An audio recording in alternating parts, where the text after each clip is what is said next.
good old Texas. We're coming for you on this little adventure. Texas Speed finalized our 427s that are an LS3 based engine, and we got them re-sleeved and some Magnuson superchargers on top of them. We're gonna take a little trip over there, check out their facility, showcase you guys their badass engine building rooms and all the tips and tricks that they put into these 427s, so stay tuned.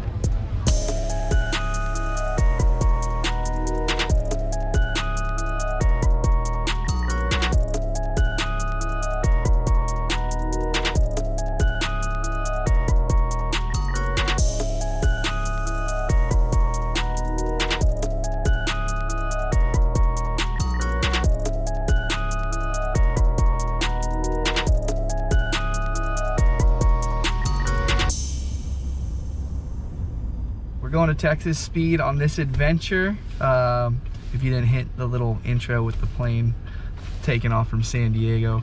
Got my boy Seth here. What's up?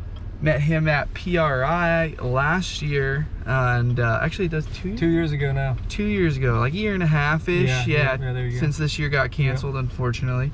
But I don't know if you guys have seen on Instagram the TT Bug motor packages from Texas Speed, but they're 427s re-sleeve with a big old Magnuson 2650 blower on top.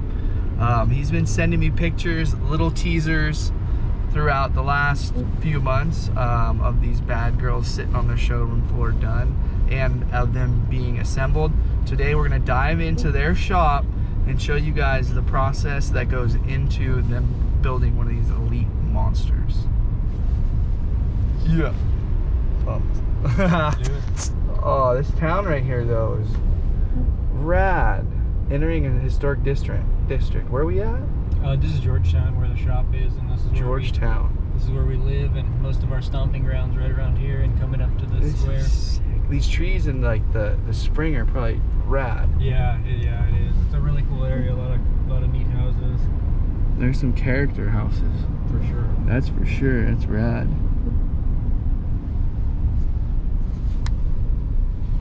All right, we'll get to the motors soon here. Well, the weather is beautiful here.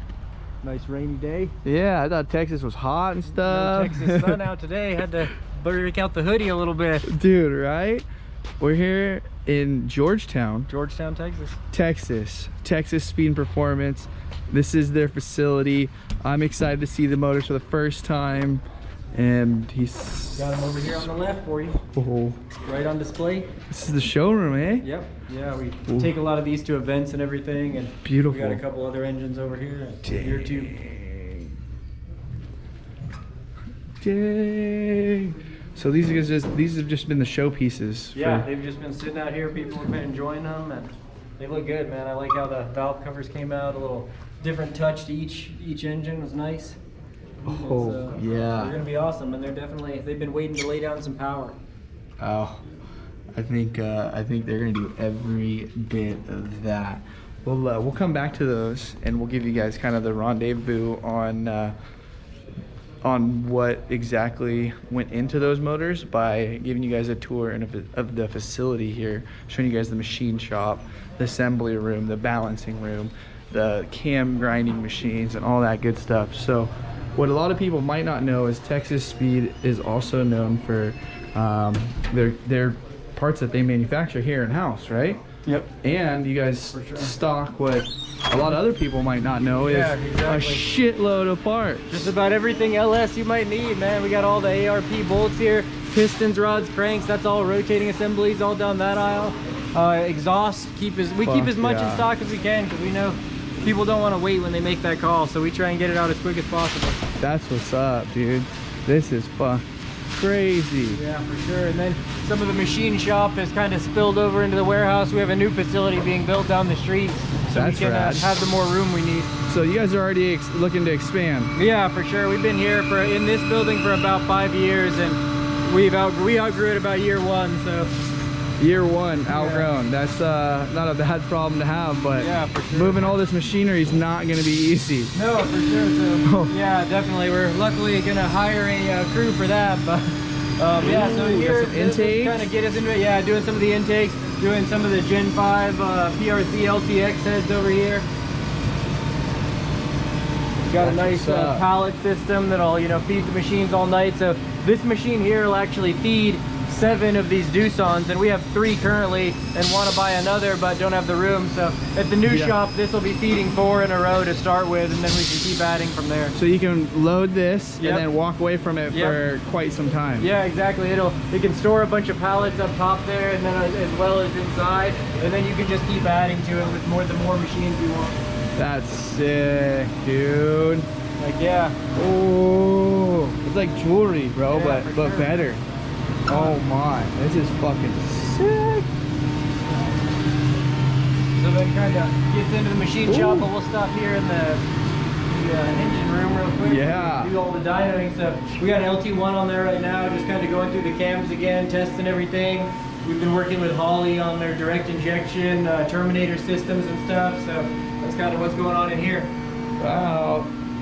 So you guys do a lot of R&D essentially that's here? what we do. We used to offer customer dynos, but it just got to the point where we don't have the time anymore. At the new facility, we'll have 2 dynos, so maybe it's something we can add back in, but we're pretty much using it 24/7 for development. I feel that when you build it and you build it right. Yeah. And obviously developing and staying ahead of the curve for new products and all that good stuff. Yep, for sure. Ooh. We'll go in here for a quick second. This is kind of a measurement type room. We can run the heads through here on the CMM and make sure everything's going to line up perfectly. Everything we designed is, you know, where it should be.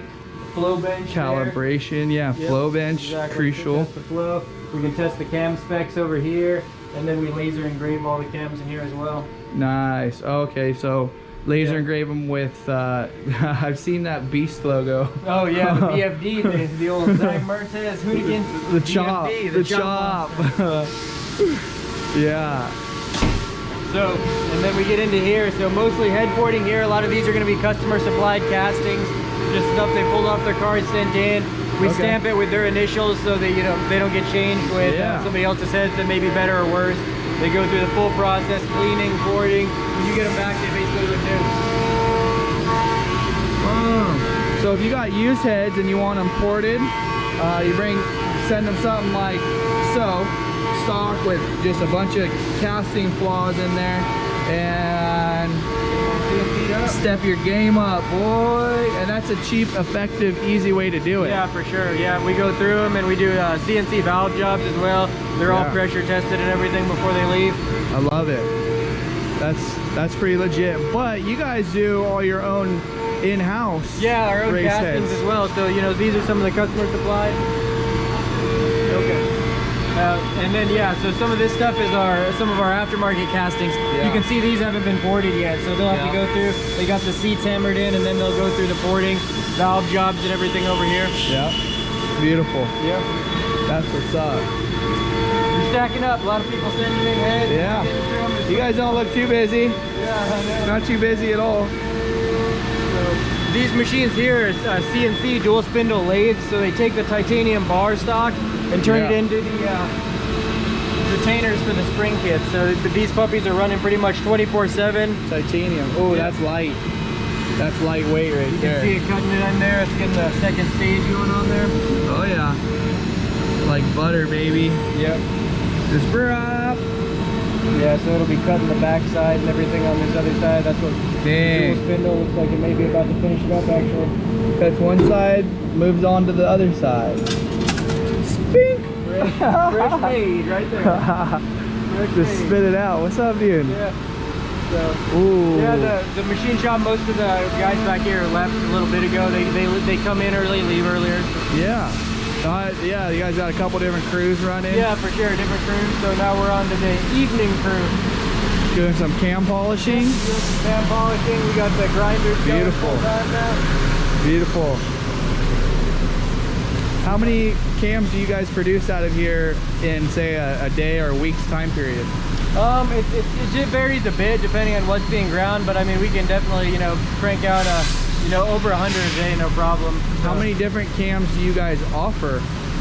We offer them for the LS, the Gen 5 LTs, and now we're offering for the Hemis. So pretty much anything to do with those platforms, we can get you set up. 09 plus engine, so we got all the cams. We're doing some head porting for them as well. These machines are not cheap. No. What's the cost on one of these? These bad boys right here are almost $1 million a piece for the cam grinders. They all vary from there, just in $1 million each. Hey, you know what? That means you guys are doing something right, because we're trying to do as much as we can in-house. So this is like the raw casting as it comes to us from the foundry. We've designed them here in-house, and we have them poured here in the USA. So from start to finish, it's a US product. But you can see how they start very raw, no bolt holes, anything. We use these side ears to clamp them down at first to be able to drill out all this stuff.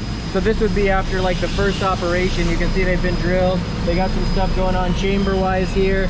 And then we can bolt them down and cut these ears off the side, get the logos on them and all that. That's sick. So these are raw as they get. These are just cast aluminum that go through multiple process to turn into a high-performance, badass Texas speedhead that is designed, made, casted here in the United States. Yep, fully built. I gotta give it to Texas. They know what the f they're doing around here, dude. Hell yeah, brother. You can see here, this one's getting bored out, so this will be just the first bore, and then they'll, you know, put a torque plate on it, all that, and they'll get the final hone going. So you see the material coming out there. It looks like a one of our re-sleeve blocks. Yep. Yeah, the re-sleeve. Yep. I know that's what we did to ours. Exactly. That's what you're over. Let's show. You have a stock versus a sleeve block over here.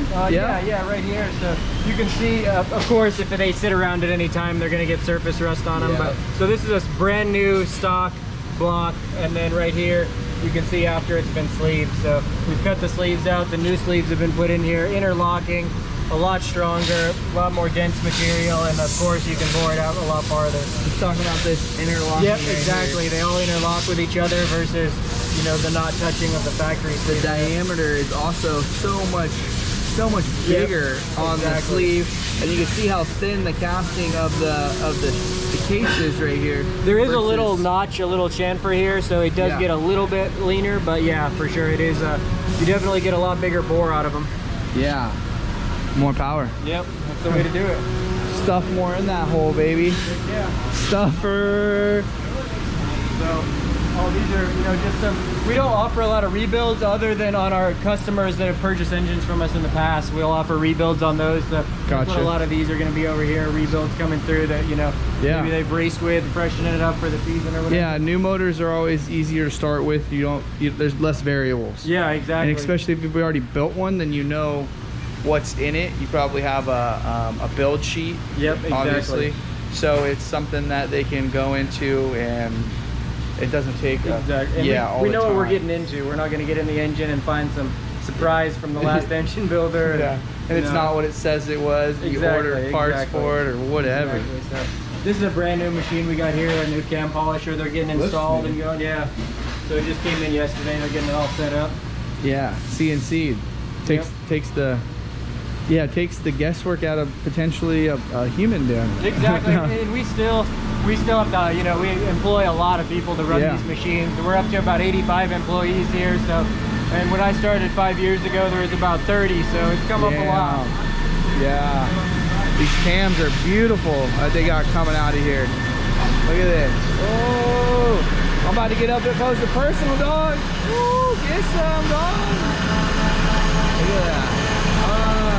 Now, do you guys do any, like, is there any heat treating process after the fact? Or? The heat treatment is actually, so the cam core is cut to near the shape of the cam, and then it's heat treated, and then we do the final grind. Gotcha. So that it doesn't cut through the heat treatment. Yeah. Okay. Get a good thick heat treatment. That's something that I wasn't always aware of either. Yeah, for sure. So yeah, we can actually take a look at that. I'll grab one real quickly, show you. Okay, cool.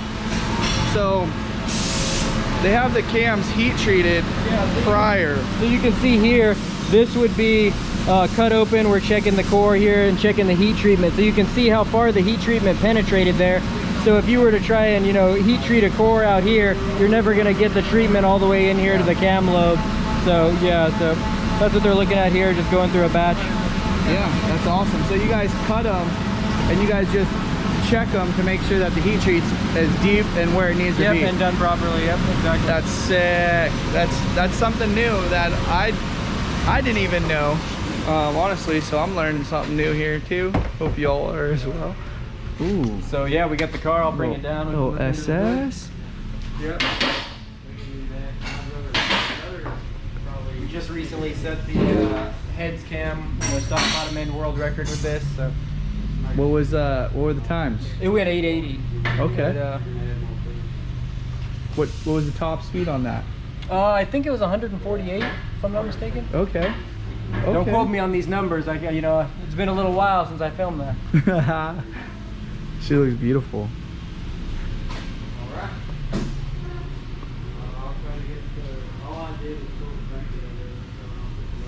Yeah, so it started off as a flood survivor from Hurricane Harvey, and then we took it and did everything from there. So How revived was that? her from being totaled. It was good. It was good. It was a good solid car. I mean, it obviously gotten some flood damage, but No big deal. yep, let me pop How was that for you guys though? Did you guys experience any hardship or any hardship like personally? Oh no, for sure. It wasn't too bad around here. I mean, Houston and stuff definitely got hit pretty bad, but Yeah. around here not too bad. Let's see here. There we go. Boom. Ooh, that scoop just forces it right Yeah, in exactly. there, huh? And it's actually a 3D printed prototype intake of ours. So this is getting built in cast aluminum right now, but this was the original. And what we raced with. That's 3D printed here as well. So stock bottom end. Yeah, it's a stock LT1 bottom end, so the engine that would come in this Camaro SS, and then it's got our heads cam intake on it, and yeah, laid down some good numbers. Got her into the 8s. This is the first one ever in the 8s. That's awesome. Yeah, for sure, and it's ripping. That's what's up. Did you gotten a ride in her? Oh yeah, I've driven it around here quite a bit and at the track a little bit. Ooh, let's drop the door. Yeah, No. I know, fired up in the rain. That'd be a perfect jump for this one. That'd be a little squirrely, huh? Get the good water in it. Oh yeah, that's big. That's Yeah, like as big of a throttle body as what I'm running. Yeah, 100 exactly. And then you can see, it matches up perfectly. Yeah. Forced induction. Exactly. Getting Somewhat. that clean air. Nice. These boys look like they're doing some work in here. What do they got So going? They do all the rotating assembly, so all the balancing. They take care of all the pistons, rods, making sure all that stuff's prepped up, balanced up, and ready to go onto the engine builder. So it Yeah. just heads on down the line. We can take a look over here. That's sick. What's up, partner? Excuse me, how you doing, man? Good to see you. Yeah, you too. So they weigh out everything here. If they have to add weight, they'll drill the throw and put in some heavier metal. But so it just gets all balanced out here. They use these bob weights after they get the weight of the piston and rod and match the the weight of this to piston and rod weight and get it balanced out. That's how you get longevity out of these, man. Exactly. Measuring up the reluctor over there. Want to make sure it's within a certain tolerance, and then we weld them all on as well, so you don't have any issue with a slippage or anything. Hell yeah. Doing it right, boys. Yeah. That's what's up. I wish I knew a lot more about Well, it motor goes building. into building them. Yeah, there's so much. Building them properly, that is. Yeah, and that's one thing. That's one reason why I focus with suspension. Yeah. Because I know it, and let these guys do my engines. So here's our media and website room. What's up? Run the website and all the social media and everything out of here. All the Okay. IT going on in here. We got our chassis dyno. Your hamster wheel? Yeah, sometimes you got to get a little exercise in at lunch. So we hit the dyno a little bit, but yeah, we just didn't use this dyno very much. We mostly use the engine dyno. So when it came to the chassis dyno room, we needed it for office space more than we actually put a car on it ever. So. Dude, it looks like you got iced over there. Oh yeah, I did by Amelia Hartford actually. Amelia! Yeah. Remember the time I jumped over you with the bug?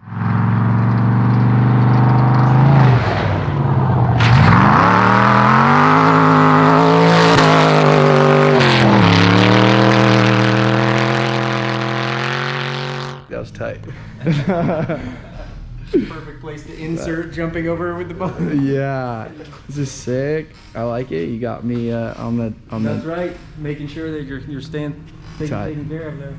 I'm glad we made this happen though. Yeah, for sure. I'm glad you're able to make it out. And I think there's only one more room, the final engine assembly. We'll head over and check it out. And then we're gonna go dive into the motors and Yep, show you guys talk a some of little those more girls. about 'em. Later, guys. See you in a little.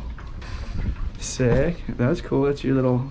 You guys get an office in the dyno room. I know, it's nice. That's cool. It's nice and Ooh, quiet. we're coming back for you, girls. We're coming back for you. We Sales got a team. little secret over here for Cletus in the box too. So Ooh. he's gonna be headed this way later. Yeah, Garrett's cruising through later. We're gonna meet up with him for dinner. 1320, Cletus McFarland. There you go. What's up, partner? Yeah, we sure are. So, final assembly room. Once everything's clean, machined, everything's done, and to Mr. Pope's standards, it's brought in here and assembled. So, Mr. Pope's the head assembler. Yep, he looks over the whole engine department. And this one actually right here is This for is- B is for Bill. It's going in his yacht. He's running twin tall deck 454 LSXs in his boat. So these are getting put together. We got a couple right here for Jesse James. Jesse James running through up in here too. Heck yeah, some 427s. Yep, exactly. A couple old school builds. He saw one of these at PRI actually, and he's like, man, I got to give me a couple of these. So we built a, you know, I think this is the 4th or 5th engine that we've done for him now. I like it. I like the dress up on top too. Yeah, for sure. With you guys' custom logos, just to give it that extra. It's so subtle, but it's so rad and clean and perfect and we got legit. the man here probably put together more LSs than anybody in the world. How many LSs do you think you put together? Oh man, I lost count. Oh, good idea. I couldn't Over even tell you. 5,000? Oh hell, it's probably getting close. Yeah, I mean, It's gotta be getting close. ever since the beginning of the LS, you know, it's like Dang. non-stop since the beginning. So Have you ever, have you ever put a pink supercharger on an LS? I have put a pink Dang it! I thought I had him on one, dang it. I have put one on. Well, they must have had a whole lot of style and just either they're crazy or it was for a hot ass chick. We're crazy. Yeah, crazy. Hey, I like it. Well, I'm falling into that category. Oh, that's awesome. Well, let's go check these out, yeah, dude. let's go take a look. Let's go. I appreciate it. Oh yeah. We're no gonna run her. problem. We're gonna run her damn hard, partner. Hey man, good luck to you. Enjoy it. Have fun. That's the name of the game. That's the name of the game. All right, grand finale. Beautiful heads lined up for builds here. Damn. Oh, jewelry. And then the Okay. twin beauties over here. Okay. Here we go. Give you a little rundown of what we got going on here. Give it to me. Break it down, So- Seth. Break it down. Let's break it down here. So we got the Texas Speed re-sleeve. No, way to put me on the spot, Blake. I mean, but we got the Texas Speed re-sleeve block here. These are 427s.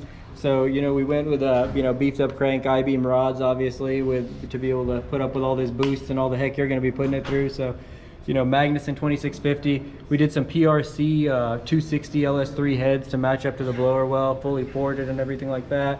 You got the roller rockers up top. I mean, you know, custom valve covers on both. I mean, these puppies are set 1/2-inch head studs. Not going to run into any head gasket issues, that's for sure. So this engine will definitely put up with anything these, you know, blowers will throw at it, and they'll be rippers on the desert, that's for sure. That's what's up.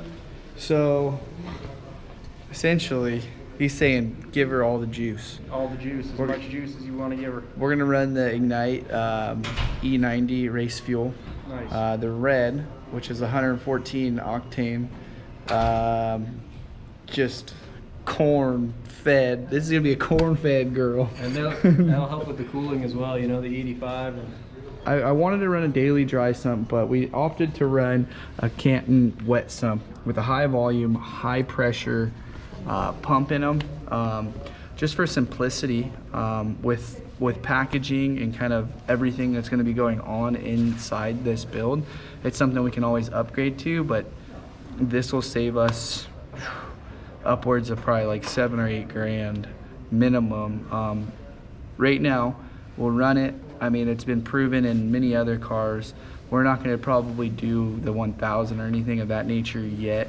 So maybe when we get to that, we'll step our game up. But for now, Canton, they make a badass pan with a lot of different baffles internally inside of this. With we use really good pump. What pump and oil pump and volume? I believe we went with the Melling high volume, high pressure. Yeah, so those things should pump out a substantial amount of oil pressure to keep these things alive. I mean, some of the roundy round dirt guys run a very similar setup to this, and they are on the pipe all day long, banking corners, with a lot of G-forces, and they live. So we're pretty confident in these. But these things are immaculate. They are so gorgeous and so ready for all the berries. Again, we can kind of go through a little bit of something here. Yeah, okay, let's do basically, it. this is the re-sleeve process. So this would be the factory sleeve that we cut out, and you can even see, you know, GM just runs the same program, so you can see this sleeve can shift in the cast a little bit. Oh, yeah, see it thicker over absolutely. here than over here. So we cut these out, and then you know, everything's exactly measured off of where the sleeve is when we do it, so it's perfectly centered. So this is the sleeve cut out. This is the new sleeve inserted and just rough, and then this is finished out right here. So Yeah. this will be, you know, exactly basically what you got going on here in your engine. So it's centered. Exactly, cut out and then, you know, centered. The little, you know, chamfer so the sleeve can't drop or anything like that, and obviously it's not going to lift up. So Absolutely. really Yep. You got locks the them head in there. Yep. locked on there. Boom, boom, boom. Oh, I thought this thing spun. Yeah, she's just got some weight to her. Oh yeah. So you can Oh, see yeah. underneath it. Sick. The sleeves also come further down than the factory sleeve, so with the stroker pulling the piston further down in the hole, obviously that helps with longevity of Yep. piston skirts and everything. These are like the I-beams. Yep, this is exactly what you'd be running there. I-beam just like this. And you said that you've seen these motors with these re-sleeves put easily 1,500 horsepower to the 1500 tire. horsepower. We had similar setup in our buddy Casey's car down the street, and he went 7.1 at 195. So Damn. and they're rippers. These blocks will be good. I mean, they're definitely going to put up with whatever you need them to. If we can get like anywhere over 800 horsepower with a 40-inch tire, That'd be awesome, man. I'd love that'd to see be it. awesome. But I mean, it's not, again, a numbers game for us. We're not going a straight line. We're going across the desert. So I'm going to make sure that it's reliability is a big thing, but we want the berries. We want the juice. We want to be able to go to Glamis and shred with all y'all and be able to huck some stuff if we see it. So basically, with that all being said, a tune from Doonhoon is going to be a crucial thing, but we're going to squeeze them for sure. Awesome. Well, I'm looking forward to it, man. I can't wait to see and come out and go for a ride in one of these things, man. Well, Garrett from 1320, Cleus McFarland, Lamolitz, no, but he won the first Freedom 500, so that was awesome. But he's supposed to be here pretty soon. Yeah, coming in a little bit. We're gonna go grab some food and then surprise him and say what up. But yeah, we'll see if I pull this thing out. But this was a walkthrough of Texas Speed. They are some good old boys that have some good old boys building some badass engines. So if you're in the need for even some aftermarket parts, check their website out. They got a full array of parts. Anything you need, LS or LT Yeah. for sure. Yeah, or cams, you know, heads, refurbished heads, all that good stuff. You guys can also supply superchargers. Yep, exactly. Full builds. I mean, from any individual part to what you got sitting here in front of you, you know, we can deliver it. That's what's up, because I personally wanted some direction on exactly what I needed, and they said that they had a package that they've done for a lot of Ultra 4 guys, similar but without the supercharger aspect to it. So we decided to play with the cam and the compression a little bit, and just because we're shoving boost down our throat. And this is the final product after a few months of back and forth, and I am excited to ship these to San Diego for racing purposes only. That's right. Off-road racers. They will never see the street. You know, these are off-road purposed vehicles only. All right, that's a wrap for now, guys. Later. Thank you guys for watching. Hopefully you guys learned something. I learned something from this facility tour today as well with the cam heat treat. That's what I'm taking away from it. If there's something you guys saw, you learned, you liked, comment, like, subscribe. That's how we get to keep doing this and show these guys some love. Their Instagram is going to be down below in the description, as well as their website. Check it out. Professionals out of Texas. That's why I'm here. Later. You guys take it easy. Later, dude.